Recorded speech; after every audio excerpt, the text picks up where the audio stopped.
Muy buenas tardes, maestros y maestras. Como cada martes, nos da muchísimo gusto recibirlos. Y en este mes de mayo que hemos destinado a abordar el tema de la lectura de comprensión. Sin lugar a dudas, maestros, traemos un rezago en el tema. Y ha sido por muchos motivos. Tiene que ver con el método de alfabetización que se ha utilizado con nuestros niños pequeños, que a veces se generan una serie de bloqueos, una serie de deficiencias que los niños, conforme avanzan en edad, en grados escolares, se va haciendo mucho más manifiesto. Por eso, nuestras especialistas van a abordar siempre el tema. Así es que les recomendamos bajar los otros martes con Grupo Loga de lectura de comprensión para que vayamos entendiendo la complejidad de que un niño, una niña, un joven, un estudiante verdaderamente comprenda lo que lee. Y el día de hoy tenemos a la doctora Cecilia Eugenia Espinosa Bonilla, que nos va a comentar algunas estrategias que ustedes pueden implementar en sus salones de clase, en sus escuelas, en sus bibliotecas, para ir fomentando con una direccionalidad, con una intencionalidad, la lectura de comprensión. Déjenme presentarles a quien hoy será la especialista que nos acompañará.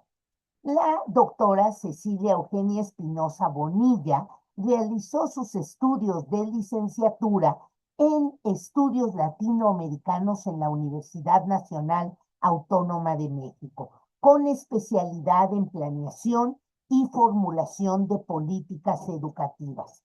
Y también realizó estudios en el Instituto Internacional de Planificación Educativa. Colaboró durante 10 años en la Secretaría de Educación Pública, esto en el periodo de 1998 a 2008, en donde ocupó cargos como asesora del subsecretario de Educación Básica, en su momento el doctor Lorenzo Gómez Morín Fuentes, y también ocupó el cargo de coordinadora de vinculación académica de la Dirección General de Desarrollo de la Gestión e Innovación Educativa. Ella creó y coordinó la revista Educare Nueva Época. Fue tutora a distancia del Diplomado Superior en Gestión Pedagógica e Institucional de Flaxo. Ha tenido experiencia en las áreas de periodismo e investigación.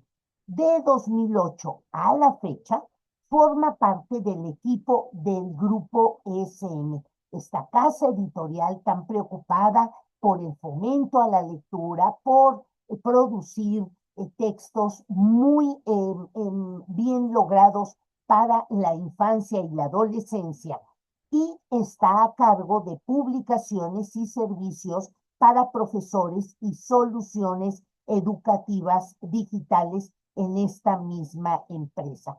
Actualmente es directora de la Fundación SM en México. SM donde tiene su distribución, donde tiene su difusión, siempre tiene una fundación. Y ella está encargada de la Fundación SM México. Maestros, aprovechemos la presencia de la maestra Cecilia y por favor díganos en el chat, en este medio que tenemos aquí, de dónde nos acompañan y las preguntas que ustedes tienen para formularle a la doctora Eugenia. Muchas gracias, bienvenidos maestros y maestras, y muchas gracias, Ceci, por estar aquí con nosotros este día.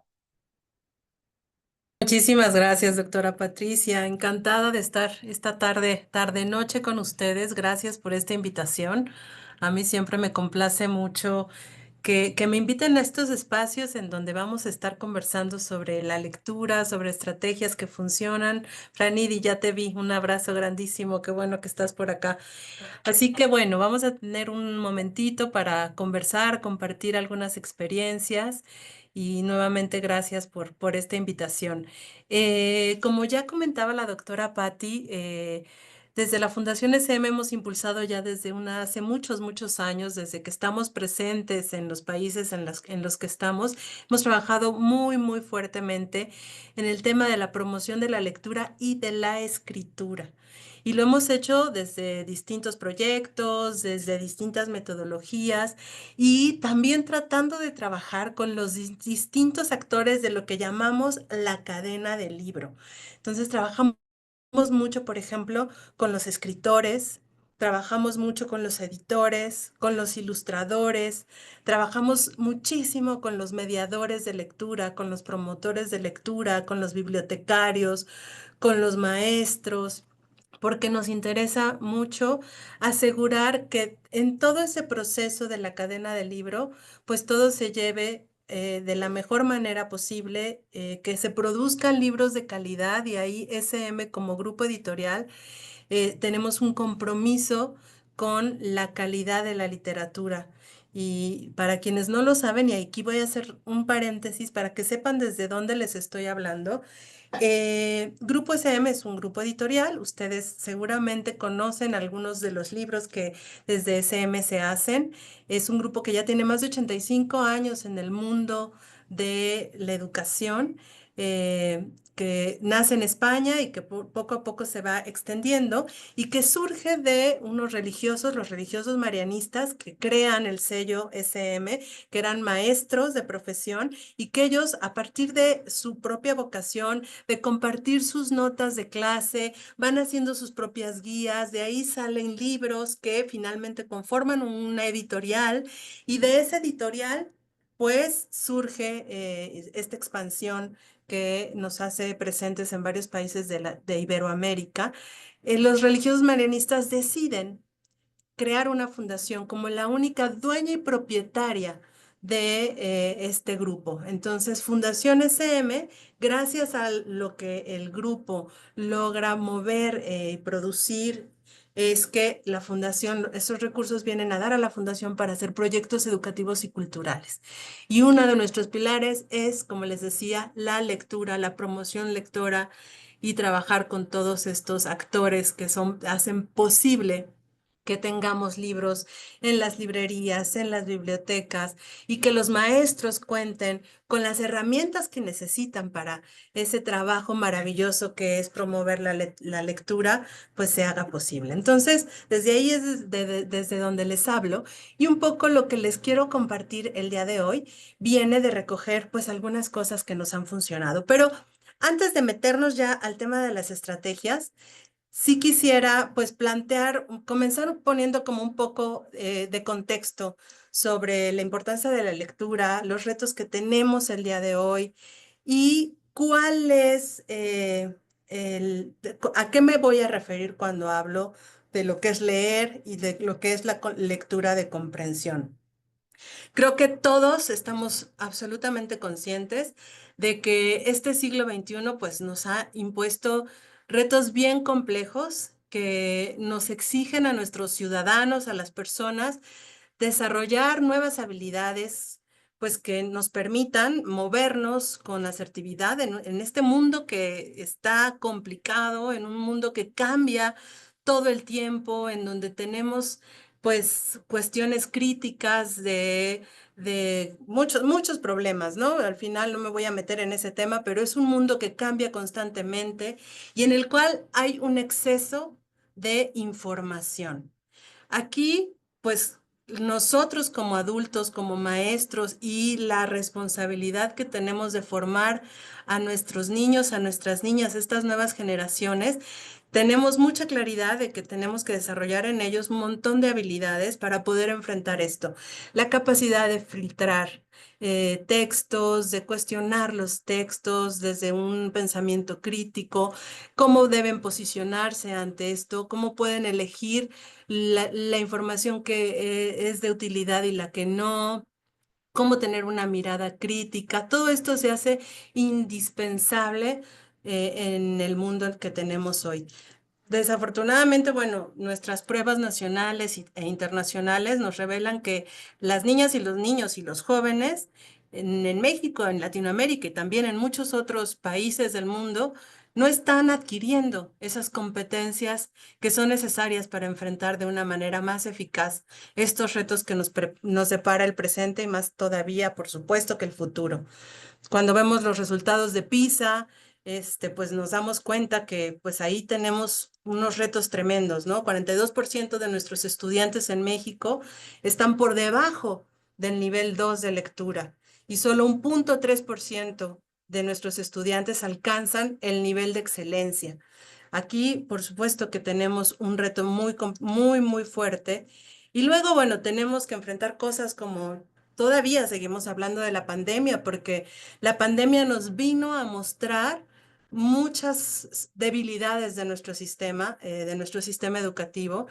Y aquí en el tema de la lectura, híjole, la verdad es que cuando vivimos la pandemia, sí entramos en una crisis tremenda respecto a los rezagos educativos y en el tema de lectura, ante el cierre de las escuelas, vimos que se desaceleró muchísimo el ritmo de aprendizaje de los niños y de las niñas y que sí, lamentablemente, vimos ahí muchísimo rezago.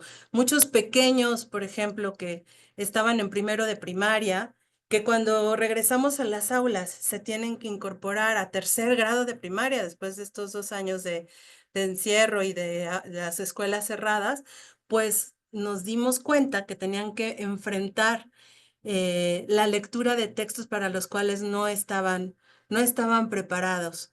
Durante esos 2 años de encierro, pues desafortunadamente muchos niños no tuvieron los materiales, el acompañamiento para poder resolver lo que es algo tan complejo como aprender a leer y escribir.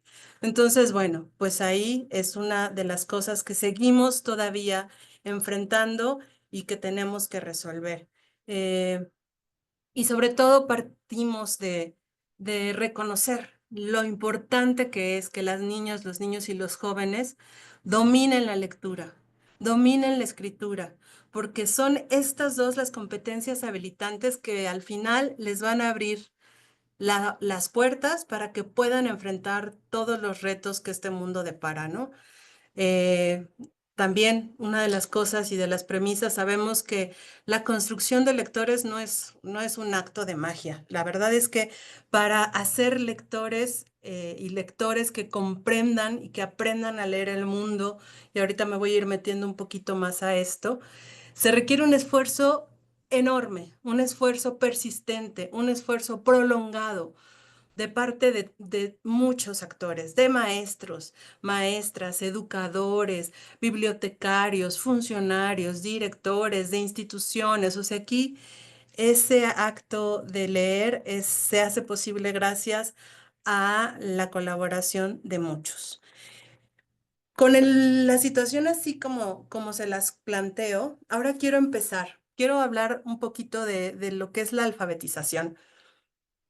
Y quisiera hablar de la alfabetización en un sentido mucho más amplio de lo que a veces nos referimos con alfabetizar.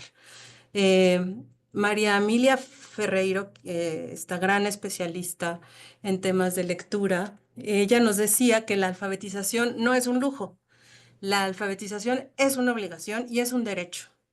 Esto en palabras de Emilia, y ella era una defensora de esto, la alfabetización como obligación y como derecho. Y es un derecho al final que adquirimos para toda la vida. O sea, alfabetizarnos no es una cosa que ocurra solo en los primeros grados de primaria. Y hacia ella voy a llevar mi segunda parte de esta conversación. La primera fue poner contexto, esta es centrarme un poco en, en lo que yo creo que es alfabetizar. Bueno, no lo creo yo, lo creen muchos especialistas y yo se los comparto. O sea, aprender a leer es un acto bien complejo, es muy complicado aprender a leer. Y tenemos que pasar de una sociedad alfabetizada que sabes descifrar el código escrito, o sea, aprender las letras, identificar los signos, a una sociedad que realmente acceda a todos esos beneficios que nos da pertenecer a un mundo letrado. Y para aprenderlo, se requiere conocer más allá del sonido de las letras. se requiere ver ese conjunto de actividades culturales que están vinculadas con la apropiación, la producción e interpretación del lenguaje. Entonces, el proceso formal de la alfabetización que realmente ocurre, o sea, ese proceso formal que conocemos en la escuela en los primeros años, que primero y segundo tienes que aprender las letras, las sílabas, o sea, todo esto que ocurre en la escuela está superado por este concepto de la alfabetización, porque en realidad, desde que nacemos, estamos en contacto con el lenguaje. O sea, una primera pregunta que yo les pongo aquí y que siempre me encanta partir de aquí. O sea, sabemos que los niños, los bebés, o sea, cuando hablamos de leer, pensamos en decodificar el lenguaje escrito. Pero cuando nos preguntamos si los niños, los bebés pueden leer, ¿ustedes qué piensan? ¿Esos bebecitos que apenas están llegando al mundo pueden leer o no pueden leer? Y aquí voy a compartir mi pantalla y les voy a poner un video. Este es un video que un equipo con el que trabajamos, uno de nuestros proyectos que más adelante les voy a compartir, utilizamos y me encanta siempre porque nos dice un montón de cosas y bueno, pues parte de nuestra capacitación, pero aquí se las comparto. Me dicen, por favor, si ven mi pantalla. A ver, es que tengo que compartir sonido. Listo. Ya ven mi pantalla, ¿verdad?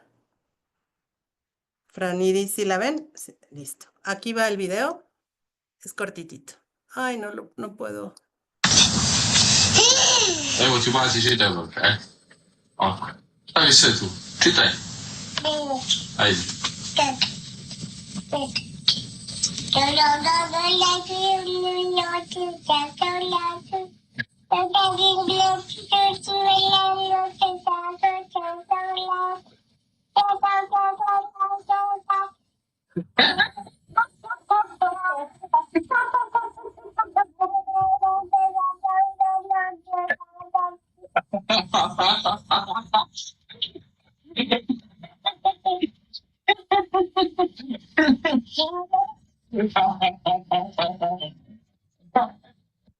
，Aquí lo voy a dejar.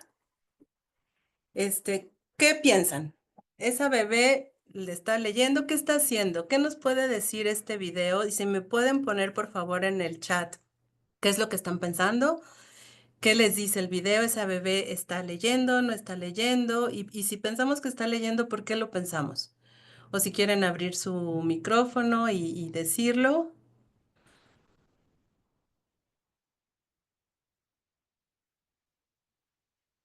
Y ahorita vamos, Ramón, a qué entendemos por leer. Justamente hacia allá voy. Por eso, si me quieren decir, algo, anotar aquí en el chat, ¿qué les dice este video? Si esa bebé, ¿qué acto está haciendo?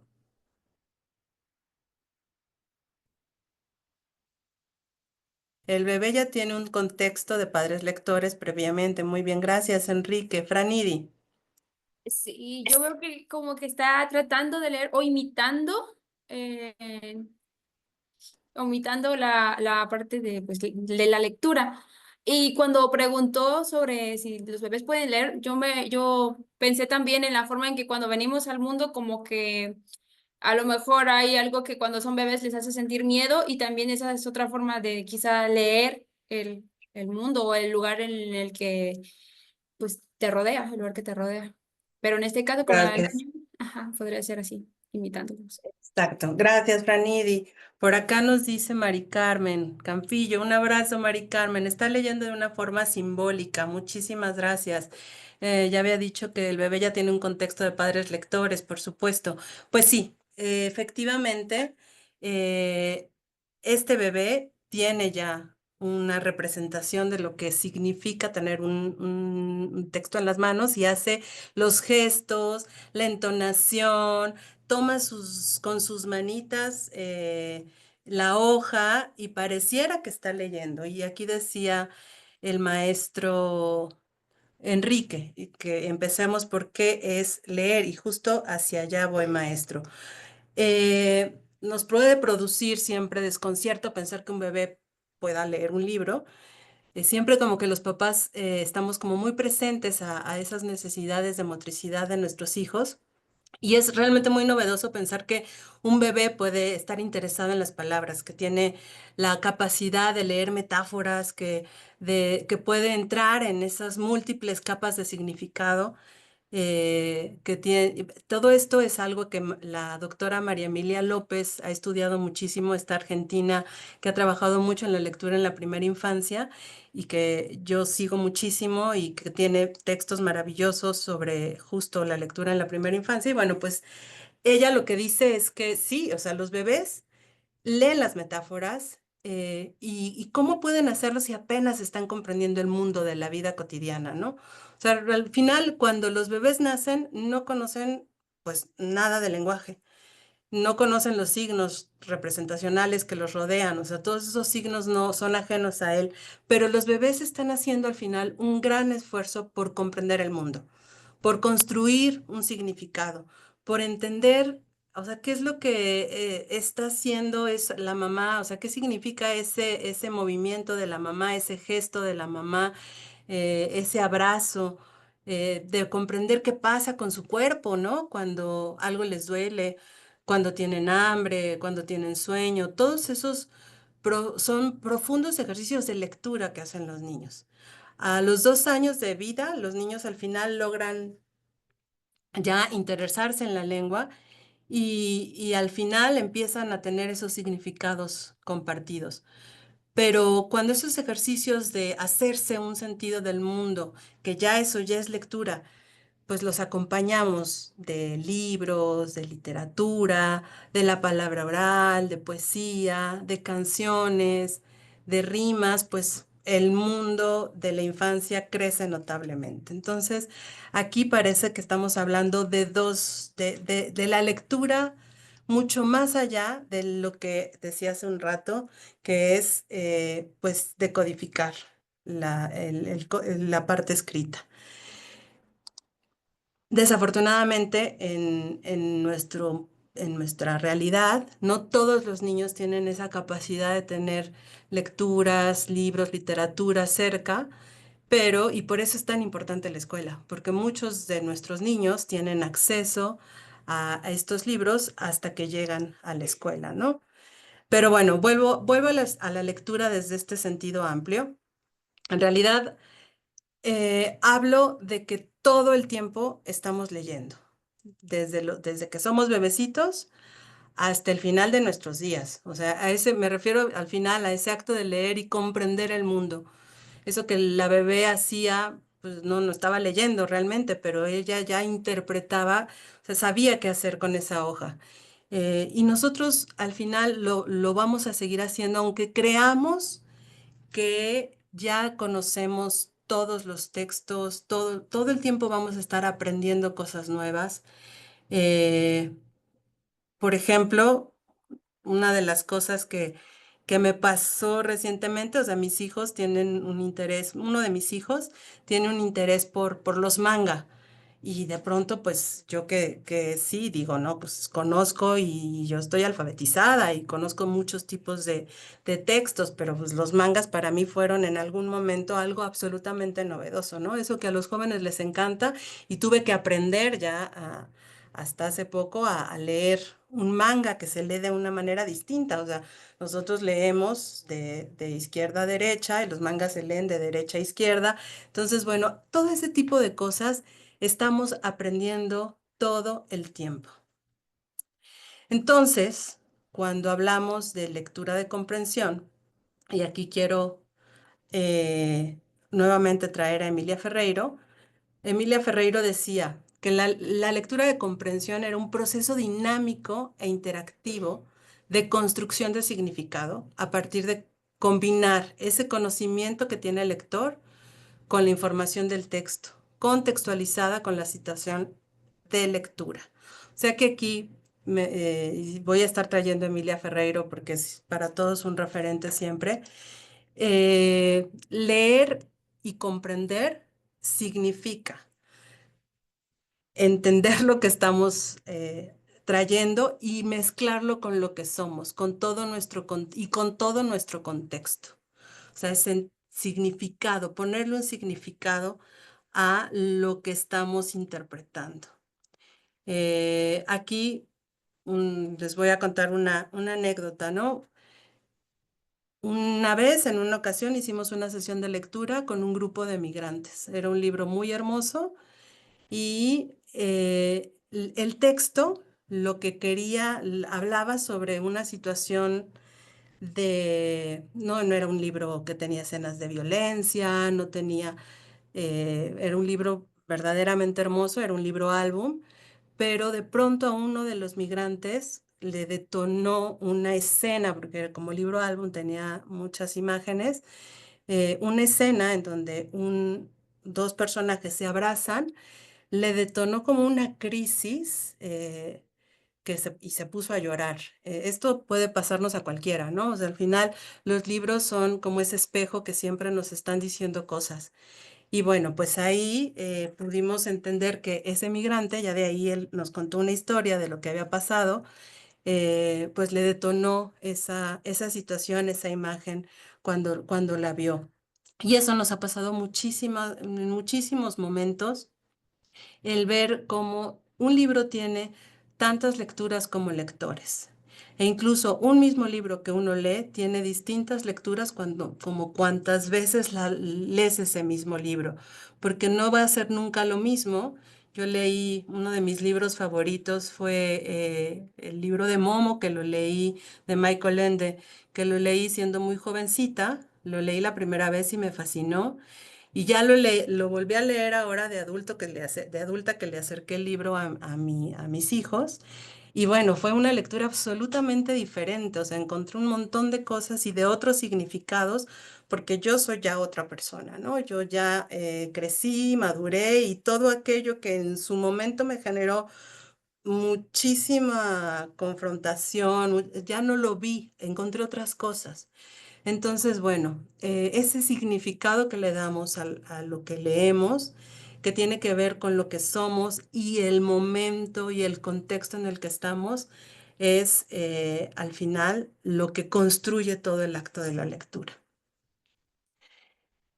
Y por eso es tan importante en un acto de lectura en el aula o cuando compartimos la lectura, respetar siempre la lectura que se hace y la lectura que cada uno de los niños, de las niñas, de los jóvenes hacen y su propia interpretación. O sea, finalmente leer es ese proceso bien complejo que se da continuamente y que siempre vamos a ir subiendo de nivel para ir construyendo también ese significado, ¿no? O sea, esas lecturas cuando vamos volviéndonos lectores ya más, pues más ávidos, pues vamos a empezar a subir ese nivel de complejidad y vamos a poder inferir, predecir, vamos a poder anticiparnos, vamos a poder comprobar cosas, vamos a poder hacer inferencias, vamos a poder diferenciar lo que es importante y lo que es irrelevante, vamos a poder también ir tomando decisiones y es ese proceso de ir subiendo de nivel mientras pues vamos madurando en nuestro proceso de lectura. Y esta conversación yo quería, al final lamento no haber traído un PowerPoint porque ya no me dio tiempo de hacerlo, pero sí quería yo como dividir en 3 momentos esta conversación. La primera era como poner un poco de contexto, después hablar un poco de lo que es la palabra alfabetización y a qué me refiero con lectura. Y esta tercera parte, pues ya quiero irme pues directamente a compartirles algunas cosas, ¿no? Ya, pues vimos que leer es algo muchísimo más complejo. Ya vimos que el alfabetizar, o sea, todo el tiempo estamos aprendiendo, todo el tiempo estamos aprendiendo nuevos lenguajes, nuevos distintos tipos de textos. O sea, aquí es un proceso que nos acompaña a lo largo de nuestras vidas. Y quiero poner aquí énfasis en la importancia del papel del mediador, del maestro, de la maestra, o a veces del padre o de la madre, que es bien importante en esta construcción de lectores, porque al final siempre esta figura del mediador, y en este caso ustedes maestros, son los que pueden acercar esos textos a los niños, ofrecer, yo creo que para la construcción de lectores siempre es fundamental tener una variedad de títulos, de textos, de libros, con riqueza temática. O sea, aquí el papel del mediador es muy importante porque los maestros, los papás a veces o las personas que tenemos cercanas son las que tenemos ese ya como muy agudo sentir de a este niño le puede interesar este tema, le puedo acercar esto, eso es bien importante. Y ahí es un poco desde la Fundación SM que hemos trabajado muchísimo con los mediadores para ofrecerles herramientas que les ayuden a pues hacer ese trabajo de mediación de una mejor manera. La verdad es que este país está lleno de personas maravillosas que hacen un gran trabajo de mediación en contextos formales, como la escuela, y en contextos no formales, o sea, gente que está recorriendo comunidades, llevando libros, llevando títulos, a veces sin ningún recurso, y llevando y haciéndose de estrategias que les permitan, pues, acercar y enamorar a los niños, a las niñas, a los jóvenes, a los adultos, de lo que es la literatura. Fíjense que hay un proyecto y de ahí me voy a basar para compartirles algunas estrategias que se llama Escribir como lectores. Ese es un proyecto que la Fundación SM tiene ya desde hace muchos años y que es un proyecto súper bonito. Es más o menos lo empezamos en el 2009 en España, en Argentina y en Perú. Y yo me lo traje aquí a México en el 2017. Ese proyecto se lleva más o menos en 10 estados del país y es un proyecto que es bien sencillo. O sea, a partir de la lectura de una obra literaria, hacemos que los niños escriban. Pero el modelo que tenemos de lectura es de verdad sencillo y es verdaderamente potente, porque solo a lo largo de 4 meses aproximadamente los niños leen un libro. O sea, pareciera que leer un libro en 4 meses es así como, pero ¿cómo? O sea, es muy poco. O es mucho tiempo, muy poco contenido para 4 meses, pero hacemos una lectura de comprensión tan profunda, tan rica, que a veces nos falta tiempo. A veces está más o menos la lectura entre 3 y 4 meses, porque al final el libro es un simple pretexto para que los niños hagan un montón de cosas. O sea, siempre está muy enfocado a la escritura. Pero ahorita no quiero hablar de la escritura, sino quiero hablar de la lectura.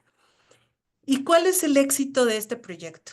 Fíjense que de principio, en la lectura, las lecturas que hacemos, pues hacemos esta lectura que es detenida cuando se necesita detenernos porque al niño le interesó el tema, pues aquí ese recorrido va siendo guiado por los intereses de los niños, por sus inquietudes, por sus preguntas. Entonces, no leemos con prisa, leemos pausadamente. Cuando tenemos que hacer exploraciones rápidas, las hacemos, pero el ritmo siempre lo van poniendo los niños, ¿no? Leemos el texto completo, pero también lo podemos interrumpir. O sea, aquí la lectura se retoma en el momento que se tenga que retomar, siempre respetando ese ritmo que los niños van poniendo. A veces podemos avanzar y a veces cuando algo no quedó claro, retrocedemos. O cuando algo gustó mucho, retrocedemos las veces que tengamos que retroceder y releer hasta que los niños estén saciados de ese episodio que les gustó. Siempre la lectura compartida es bien importante, o sea, leer para otros. Y la lectura dialógica, el poder leer y dialogar en torno a lo que se está leyendo, eso tiene una gran riqueza. Releer para buscar datos específicos, tomar notas, o sea, todas estas cosas se van haciendo mientras el libro se va leyendo. Aquí, mientras se hace la lectura, si hay un tema que a los niños les interesa, que les gusta, es bien importante que los niños vayan a otras fuentes, a otros textos. La hipertextualidad es fundamental. que hagan investigaciones. O sea, aquí yo, por ejemplo, hay un libro que se llama El extraño caso de Santi y Ago. Y la historia es, se las resumo así, es una niña, Camila, que tiene 8 años, no, tiene 10 años y su hermano tiene bipolaridad. Entonces, de pronto el hermano tiene al que adora, son 3 hermanos, y su hermano mayor de pronto tiene unos picos así incontrolables que ella no se explica qué le pasa. Entonces, la historia transcurre en que ella está tratando de entender qué es lo que pasa con su hermano y lo que ella dice es que su hermano se está convirtiendo en un monstruo, ¿no? Y quiere investigar qué monstruo es en el que se va a terminar convirtiendo, ¿no? Y entonces la niña hace toda una investigación con su mejor amigo, que si va a ser un Drácula, un Frankenstein, o sea, al final termina entendiendo después de un proceso de acompañamiento de su papá, de su mamá, pues lo que ocurre con su hermano y termina aceptándolo y ayudándolo y apoyando a su hermano en ese proceso en el que entra la familia completa. Entonces, bueno, siempre a lo largo de la historia está acompañado de la música de los Beatles porque siempre está como de fondo. Al papá le gustan los Beatles y por ahí aparece una canción, por ahí aparece otra canción. Entonces, los niños les llama muchísimo la atención esa música de los Beatles y hacen investigaciones sobre los Beatles y se van a otras fuentes y hacen unas cosas maravillosas. Otra cosa que les llama muchísimo la atención es lo de los monstruos, ¿no? Y ahí, pues los niños empiezan también a hacer sus propias investigaciones sobre los monstruos y han terminado haciendo unos álbumes o catálogos de los distintos tipos de monstruos que hay. O sea, finalmente la historia es tan rica que da tantos, llamamos, anzuelos para que los niños se vayan metiendo en la historia y vayan, vinculándose, se vayan identificando con lo que la historia les propone. Entonces, bueno, realmente este tipo de lectura, que es una lectura lenta, en donde los niños se involucran por completo y en donde los niños van marcando la pauta de lo que quieren saber, de lo que les interesa, es fundamental y es muy, muy poderosa. Una de las actividades que se hacen en este proyecto es empezar por el análisis de la portada del libro. Siempre se les presenta la portada y sin develar el título. Y el primer diálogo que se genera en torno a la obra es, hagamos las hipótesis de lo que el libro va a abordar. Y este ejercicio al final promueve muchísimo el diálogo, promueve mucho la creatividad, el trabajo en grupos, la discusión. Entonces, desde ahí, o sea, sin ni siquiera abrir el libro, sin leer una palabra, bueno, leer, no porque no tenemos el título develado, sin leer una sola palabra, los niños ya empiezan a interesarse, o sea, es generar esa expectativa. Entonces, siempre también hacemos como un acto cuando llega el libro al aula, hacemos casi una fiesta, ¿no? Va a llegar el libro y vamos a leer un libro durante determinado tiempo y este libro ha sido esperado. Llega el libro, que a veces algunas escuelas lo envuelven, otras escuelas los papás le escriban un letrerito a los hijos deseándoles una buena lectura o algo que quieran decirles. O sea, hacemos del libro objeto algo deseable y hacemos como una gran celebración de que el libro ya va a llegar a la escuela o al aula. Cuando llega, tapamos el título y hacemos este primer ejercicio de ¿qué nos dice la portada? Ay, no, pensé que tenía el libro por acá, pero no lo tengo. ¿Qué nos dice la portada? Y los niños empiezan, y para mí es esto, para mí lo otro. La portada tiene a dos niños de espaldas, uno que se está como convirtiendo en un diablo y otro que es un angelito. Entonces, con esa imagen ya los niños empiezan. ¿Y cómo titularían este libro? Para ustedes, ¿qué les dice? Y este niño, ¿por qué hay dos niños? ¿Qué serán? ¿Hermanos? ¿Serán conocidos? Al final es un mismo personaje, es Santiago, que tiene su personalidad buena y su personalidad mala, como lo ve Camila, que es su hermana. Entonces, ese ejercicio que hacemos en la escuela, en las aulas, es fundamental y a veces nos lleva de verdad 2 sesiones, 3 sesiones, simplemente el análisis de la portada. Y cuando ya los niños están súper interesados en lo que va a contar la historia, empezamos con la lectura. Y entonces ahí es en donde empezamos a hacer investigaciones en torno a la obra literaria. O sea, aquí es introducir a los niños, introducirnos en la narrativa de esta historia literaria, que al final los va a convertir casi en investigadores, en detectives, y van avanzando la lectura y van metiéndose cada vez más en aquello que a los niños les parece interesante. Otra cosa que hacemos mucho es la construcción de voces y personajes. Construcción de voces y personajes es imaginar cómo contaría la historia otro personaje que no es el protagonista, ¿no? Siempre vamos siguiendo como la historia desde la mirada del protagonista. ¿Cómo contaría la historia la mamá de Camila? ¿O cómo contaría la historia la maestra de Camila, que aparece poco en la historia? ¿O cómo contaría la historia el perro de Camila, que está presente, pero pues que el perro pues, solo ladra en la historia? ¿Cómo contaría, si el perro hablara, cómo contaría esa historia?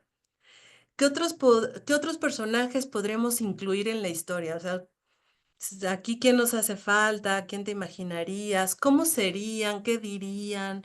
¿Qué les sucedería? ¿En qué lugares? ¿En qué otros tiempos se encontrarían? O sea, al final es imaginar, especular cómo será la vida de algunos personajes que tal vez no están muy desarrollados en la historia.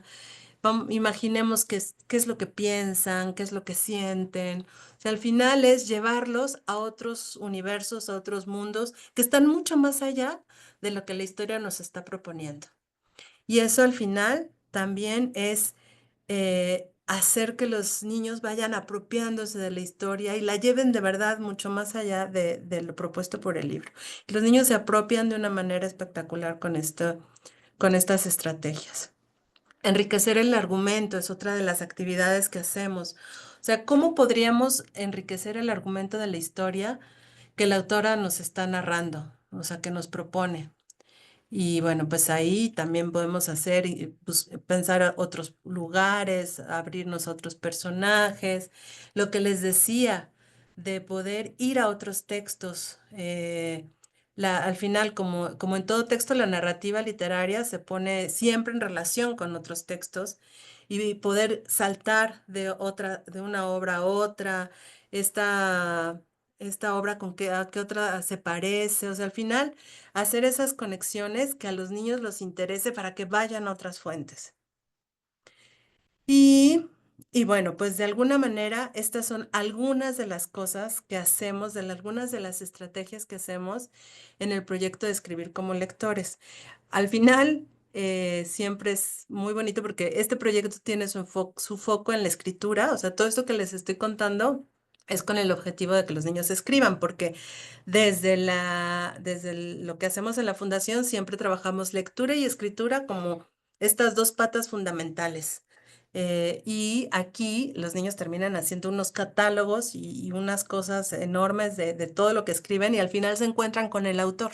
Y eso es maravilloso porque el autor va a su escuela y los niños como protagonistas y como los nuevos autores, los escritores noveles, le presentan al escritor, al autor de la obra, lo que hicieron. Y bueno, pues es una fiesta enorme, hermosa. Y siempre para los escritores esto están muy acostumbrados a ir a las escuelas, los autores de literatura infantil y juvenil, pero estos son los encuentros que más aman porque pues el nivel de profundidad de estos encuentros es muy especial, porque realmente hay una lectura profunda de sus obras, una comprensión total y una comunicación y un diálogo que se logra con el autor, pues que está a otro nivel. Entonces, bueno, esto es un poco lo que quería yo compartirles. Doctora Cecilia, agradezco infinito la serie de temas que usted ha abordado. Primero, esta insistencia que usted nos hace en el tema de la alfabetización inicial. En segundo lugar, nos recuerda la importancia de tener materiales adecuados para nuestros niños y nuestras niñas. Este esfuerzo que hacen los maestros y los padres de familia por alimentar las bibliotecas de aula, las bibliotecas escolares, la de tener algunos ejercicios de ferias de libro, de llevar a los niños y a las niñas a las ferias que están en las delegaciones, en los municipios, en los centros que se promueven en cada una de las ciudades del país, me parece que es muy valioso. Dejar a escoger lo que los niños quieren leer verdaderamente va generando este fomento a la lectura y sobre todo recordarnos del complejo proceso que es la lectura de comprensión. Debemos hacer lectura pausada, debemos aplicar técnicas de preguntas, de visibilización de personajes, de imaginar situaciones, de adelantar acontecimientos como usted nos los ha sugerido. En verdad, aprecio mucho la presencia de usted en este martes de Grupo Loga y todo esto que nos ha comentado para tomarlo en cuenta como parte de la didáctica, de la pedagogía que las maestras y los maestros pueden implementar. Y para ustedes, maestros y maestras, nuestro agradecimiento permanente de esta preocupación que tienen por ir incorporando nuevas metodologías. Y aprovecho esta imagen que yo tengo atrás de este cuadro que me acompaña todos los días en mi oficina y que me recuerda esta importante labor de alfabetización, de lectura, de comprensión, de análisis de los datos, de la formación del pensamiento crítico, que es una labor importantísima que tenemos los maestros, las maestras y las escuelas mexicanas. Muchísimas gracias, maestros y maestras, y hasta el próximo martes con Grupo Loga. Gracias.